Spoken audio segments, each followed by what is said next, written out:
أعوذ بالله من الشيطان الرجيم. بسم الله الرحمن الرحيم. آمن الرسول بما أنزل إليه من ربه والمؤمنون كل آمن بالله وملائكته وكتبه ورسله لا نفرق بين أحد من رسله وقالوا سمعنا وأطعنا غفرانك ربنا وإليك المصير. لا يكلف الله نفسا إلا وسعها لها ما كسبت عليها ما اكتسبت ربنا لا تؤاخذنا إن نسينا أو أخطأنا ربنا ولا تحمل علينا إصرا كما حملته على الذين من قبلنا ربنا ولا تحملنا ما لا طاقة لنا به واعف عنا واغفر لنا وارحمنا أنت مولانا فانصرنا على القوم الكافرين.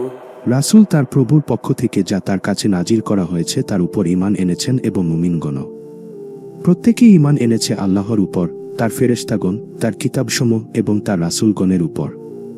আমরা তার রাসূলগণের কারো মধ্যে তারতম্য করি না। আর তারা বলে, আমরা শুনেছি ও মেনে নিয়েছি। হে আমাদের রব, আপনার ক্ষমা প্রার্থনা করি এবং আপনার দিকেই প্রত্যাবর্তনস্থল। আল্লাহ কারো উপর এমন কোনো দায়িত্ব চাপিয়ে দেন না যা তার সাধ্যাতীত।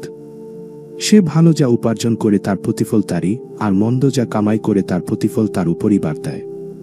হে আমাদের রব, যদি আমরা বিস্মিত হই অথবা ভুল করি তবে আপনি আমাদেরকে পাকড়াও করবেন না।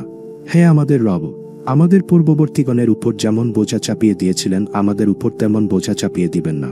হে আমাদের রব, আপনি আমাদেরকে এমন কিছু বহন করাবেন না যার সামর্থ্য আমাদের নেই। আর আপনি আমাদের পাপ মোচন করুন, আমাদের ক্ষমা করুন, আমাদের প্রতি দয়া করুন, আপনিই আমাদের অভিভাবক। অতএব কাফির সম্প্রদায়ের বিরুদ্ধে আমাদেরকে সাহায্য করুন। এই আয়াতে এমন কিছু বিষয়ের উল্লেখ করা হয়েছে যার উপর ঈমানদারদেরকে ঈমান আনতে বলা হয়েছে। এরপরের আয়াতে আল্লাহর রহমত, তার দয়া এবং তার অনুগ্রহের কথা উল্লেখ করে বলা হয়েছে যে তিনি মানুষকে তার সাধ্যাতীত কোনো কাজের ভার দেন না। হাদিসে এই শেষ দুটি আয়াতের অনেক ফজিলতের কথা এসেছে। নবী করিম সাল্লাল্লাহু আলাইহি ওয়াসাল্লাম বলেছেন, যে ব্যক্তি সূরা বাকরার শেষের দুটি আয়াত রাতে পড়ে নেয় তার জন্য এই আয়াত দুটি যথেষ্ট হয়ে যায়। অর্থাৎ এই আমলের কারণে মহান আল্লাহ তার হেফাজত করবেন।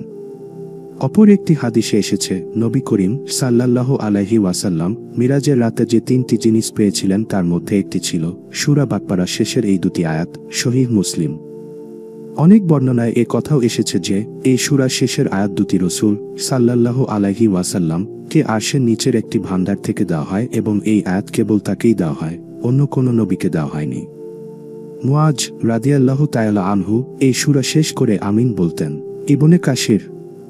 পূর্ববর্তী আয়াতে বলা হয়েছিল যে তোমাদের অন্তরে যা আছে প্রকাশ করো কিংবা গোপন রাখো, সর্বাবস্থায় আল্লাহ তাআলা তোমাদের কাছ থেকে তার হিসাব নেবেন। আয়াতের আসল উদ্দেশ্য ছিল এই যে তোমরা স্বেচ্ছায় যেসব কাজ করবে আল্লাহ তাআলা তার হিসাব নেবেন। অনিচ্ছাকৃত কুচিন্তা ও কটিবিচ্যুতি এর অন্তর্ভুক্ত ছিল না, কিন্তু আয়াতের ভাষা বাহ্যতা ব্যাপক ছিল। এতে বোঝা যেত যে অনিচ্ছাকৃত ধারণারও হিসাব নেওয়া হবে। এ আয়াত শুনে সাহাবায়ে কেরাম অস্থির হয়ে গেলেন এবং রাসূল সাল্লাল্লাহু আলাইহি ওয়াসাল্লামের কাছে আরে করলেন, ইয়া রাসূলুল্লাহ, এতদিন আমরা মনে করতাম যে আমাদের ইচ্ছাকৃত কাজেরই হিসাব হবে, মনের যেসব অনিচ্ছাকৃত কল্পনা আসে সেগুলোর হিসাব হবে না। কিন্তু এ আয়াত দ্বারা জানা গেল যে প্রতিটি কল্পনারও হিসাব হবে। এটা তো শাস্তির কবল থেকে মুক্তি পাওয়া সাংঘাতিক কঠিন মনে হয়। মহানবী রাসূল সাল্লাল্লাহু আলাইহি ওয়াসাল্লাম আয়াতের সঠিক উদ্দেশ্য জানতেন, কিন্তু উক্ত আয়াতে ব্যবহৃত শব্দের ব্যাপকতার পরিপ্রেক্ষিতে তিনি নিজের পক্ষ থেকে কিছু বলা সমীচীন মনে করলেন না, বরং ওহীর অপেক্ষা রইলেন। তিনি সাহাবায়ে কেরামকে আপাতত আদেশ দিলেন যে আল্লাহর পক্ষ থেকে যে নির্দেশ আসে তা সহজ হোক কিংবা কঠিন, মুমিনের কাজ হলো তা মেনে নেয়া। সাহাবায়ে কেরাম রাসূল সাল্লাল্লাহু আলাইহি ওয়াসাল্লামের নির্দেশমতো কাজ করলেন, যদিও তাদের মনে এ সংশয় ছিল যে অনিচ্ছাকৃত কল্পনা ও কুচিন্তা থেকে বেঁচে থাকা খুবই কঠিন। এ ঘটনার পরিপ্রেক্ষিতে আল্লাহ তাআলা প্রথমে মুসলিমদের আনুগত্যের প্রশংসা করেন এবং বিশেষ ভঙ্গিতে ওই সন্দেহের নিরসন করে বলেন, আল্লাহ তাআলা কাউকে তার সাধ্যের বহির্ভূত কোনো কাজের নির্দেশ দেন না। কাজেই অনিচ্ছাকৃতভাবে যেসব কল্পনা ও কুচিন্তা অন্তরে মাথাচাড়া দিয়ে ওঠে, এরপর সেগুলো কার্যে পরিণত করা না হয়, সেসব আল্লাহ তাআলার কাছে মাফযোগ্য। যেসব কাজ ইচ্ছে করে করা হয়, শুধু সেগুলোরই হিসাব হবে।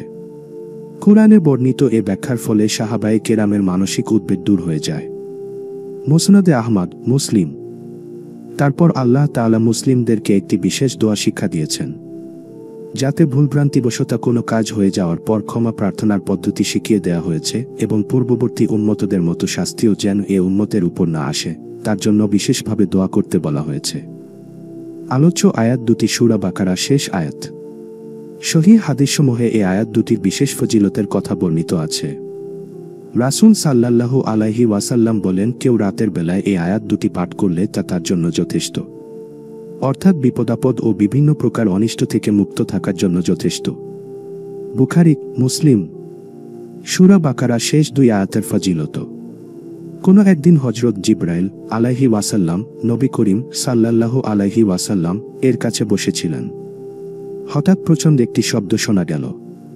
হযরত জিবরাইল আলাইহি ওয়াসাল্লাম নিজের মাথা উঁচু করে বললেন, এটা আকাশের সেই দরজা খোলার শব্দ যা আজকের পূর্বে আর কখনো খোলা হয়নি। উক্ত দরজা দিয়ে একজন ফেরেশতা পৃথিবীতে অবতরণ করেছেন, যিনি ইতোপূর্বে আর কখনো পৃথিবীতে আগমন করেননি। সে ফেরেশতা নবী করিম সাল্লাল্লাহু আলাইহি ওয়াসাল্লাম এর কাছে এসে বললেন, আপনার জন্য দুটো নূরের সুসংবাদ রয়েছে। সূরাতুল ফাতিহা এবং সূরাতুল বাকারা শেষ দুটো আয়াত উক্ত দুটো নূর, যা আপনার পূর্বে অন্য কোনো নবীকে প্রদান করা হয়নি।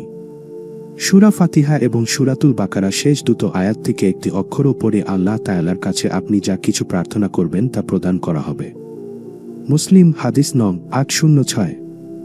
নুমান ইবনু বাশির রাদিয়াল্লাহু তাআলা আনহু থেকে বর্ণিত, নবী সাল্লাল্লাহু আলাইহি ওয়াসাল্লাম বলেছেন, আল্লাহ তাআলা আসমান জামিন সৃষ্টির 2000 বছর পূর্বে একটি কিতাব লিখেছেন। সেই কিতাব হতে তিনি দুটি আয়াত নাজিল করছেন। সেই দুটি আয়াতের মাধ্যমেই সূরা আল বাকরা সমাপ্ত করেছেন। যে ঘরে 3 রাত এই দুটি আয়াত তিলাওয়াত করা হয়, শয়তান সেই ঘরের নিকট আসতে পারে না। তিরমিজি 2882।